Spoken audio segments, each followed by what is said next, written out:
মেয়ের বাবাদের লজ্জা থাকতে নেই। দরজা খুলে নিজের জন্মদাতা পিতাকে হাসি মুখে দাঁড়িয়ে থাকতে দেখে মন খারাপ হয়ে গেল। মলিন মুখে বললাম, বাবা ভিতরে আসো। বাবা ভেতরে এসে একটা বক্স বেরিয়ে দিয়ে বলল, এই নে তোর পছন্দের গুড়ের পায়েস এনে। কিছুটা অবাক হয়ে বললাম, তুমি এই সামান্য পায়েস দেওয়ার জন্য 60 কিলোমিটার পথ জার্নি করে এসেছো? বাবা হেসে বলল, তোর মা রান্না করেছে, তোকে না দিয়ে কিভাবে খাই মা, তাই নিয়ে চলে আসলাম। রুমের ভেতর থেকে ড্রয়িং রুমের দিকে আসতে আসতে আমার শাশুড়ি বলল, বৌমা কে এসেছে? বাবা আমার শাশুড়িকে দেখে বলল, কেমন আছেন বেয়ান সাহেব? শাশুড়ি বাবার কথার কোনো উত্তর না দিয়ে আবার রুমের ভেতর চলে গেল। বাবা আসলে আমার শ্বশুর বাড়ির লোকজন খুশি হওয়ার থেকে বিরক্তই হয় বেশি। হুটহাট করে যদি মেয়ের বাড়ি চলে আসে তাহলে শ্বশুর বাড়ির লোকজন বিরক্তই হবে, এটাই স্বাভাবিক। অথচ আমার অবুঝ বাবা সেটা বোঝে না। কয়েকদিন যেতে না যেতেই কিছু না কিছু নিয়ে বাসায় হাজির হবেই। বাবাকে বললাম, যাও বাবা, ভেতরের রুমে আপাতত বিশ্রাম নাও, তারপরে দুপুরে খাওয়া দাওয়া করে চলে যেও। বাবা কিছুটা অবাক হয়ে বলল, মা আজকে চলে যেতে হবে? তোর বাসায় একটা দিন থাকি। কোন রকম কান্না চেপে মুখ শক্ত করে বাবাকে বললাম,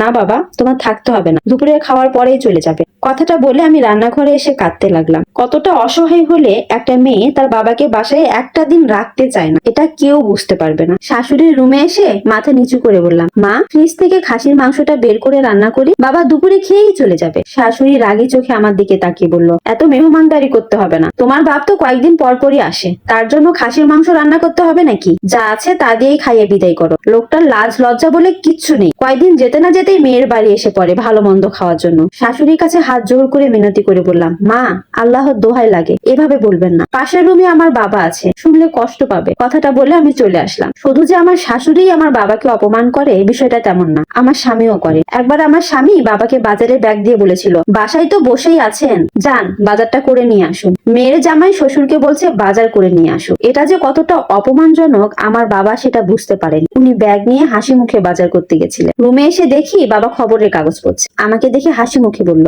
দেখলি সাকিব আবার সেঞ্চুরি করেছে, ছেলেটার ভিতরে দম আছে, দেখিস সামনে আরো ভালো কিছু করবে। আমি বাবার দিকে তাকিয়ে ভাবতে লাগলাম, আমার বাবা তো এমন ছিল না, নিজের বিন্দু পরিমাণ অপমান সহ্য করতো না। সেই বাবা আমাকে বিয়ে দেওয়ার পর এমন হয়ে গেল কেন? দুপুরে বাবাকে খাওয়ানোর সময় মাছের মাথাটা যখন বাবার প্লেটের দিকে এগিয়ে দেব, তখন শাশুড়ি এসে বলল, তুমি জানো না মাছের মাথা ছাড়া আমার ছেলে খেতে পারে না? কোন হিসেবে নিজের বাবাকে মাছের মাথায় দিচ্ছ? বাবা তখন শুধু তরকারির ঝোল মেখে খেতে খেতে বলল, তুই এত ভালো রান্না করিস কিভাবে? বাড়ি গেলে তোর মাকে একদিন শেখাবি। 25 বছর ধরে সংসার করছে অথচ রান্নাটা ভালো করে করতে পারে না এখনো। আমি তখন কাঁদতে কাঁদতে বাবাকে বললাম, আল্লাহ কি তোমাকে একটু লাজ লজ্জা দেয়নি? এত অপমানের পরও কয়দিন পর পর মেয়ের শ্বশুর বাড়িতে এসে হাজির হও। তুমি যদি আমার ভালো চাও তাহলে এই বাড়িতে আর এসো না। বাবা সেদিন আমাকে কিছুই বলেনি, শুধু যাবার সময় আমার মাথায় হাত বুলিয়ে হাসি মুখে বলে গেছিল, ভালো থাকে। সেদিনের পর বাবা আর কখনো আমার শ্বশুর বাড়িতে আসেনি। মাঝখানে আমার শাশুড়ি অসুস্থ হলো, স্বামীর ব্যবসার অবস্থাও খারাপ হলো, বাবাই সব টাকা দিয়েছে কিন্তু বাসায় আসেন। একদিন শাশুড়ি আমাকে বলল,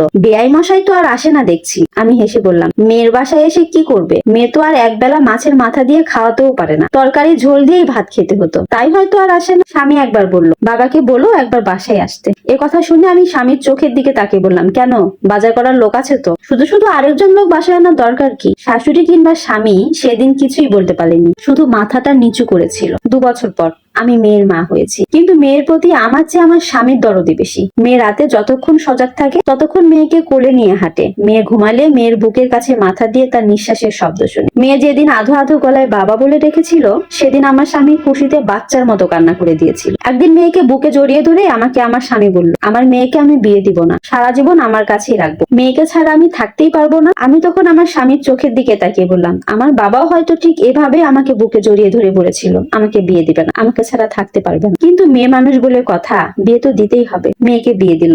মেয়ের পাশে এসে প্রতিবার অপমান হয়ে যেত, তবু আবার আসতো মেয়েকে শুধু একটু দেখবে বলে। কথাগুলো শুনে আমার স্বামী যখন নীরব হয়ে রইল তখন আমি চোখে জল ফেলতে ফেলতে বললাম, তোমরা আমার বাবাকে যতটা বেশরম ভেবেছিলে, বিশ্বাস করো আমার বাবা অতটাও বেশরম না। উনি সবই বুঝতো, তবুও না বোঝার অভিনয় করতো। একমাত্র মেয়ে ছিলাম তো, তাই মেয়েকে দেখার জন্য বারবার হৃদয়টা কাঁদতো, তাই কয়েকদিন পরপরই এসে পড়তো। রাতে কান্নাকাটি করে কখন যে ঘুমিয়ে পড়েছি জানি না। পরের দিন সকালে ঘুম থেকে উঠে দেখি আমার স্বামী লাকেজ গুছিয়ে তৈরি হয়ে বসে আছে। অবাক হয়ে বললাম, কোথাও যাবেন? আমার স্বামী মেয়ের দিকে তাকিয়ে কান্না ভেজা চোখে এবং মুখে হাসি নিয়ে আমাকে বলল, মেয়ের বাবা যেহেতু হয়েছি সেহেতু শ্বশুরের মান তো ভাঙাতেই হবে, চলো শ্বশুর বাড়িতে যাবো।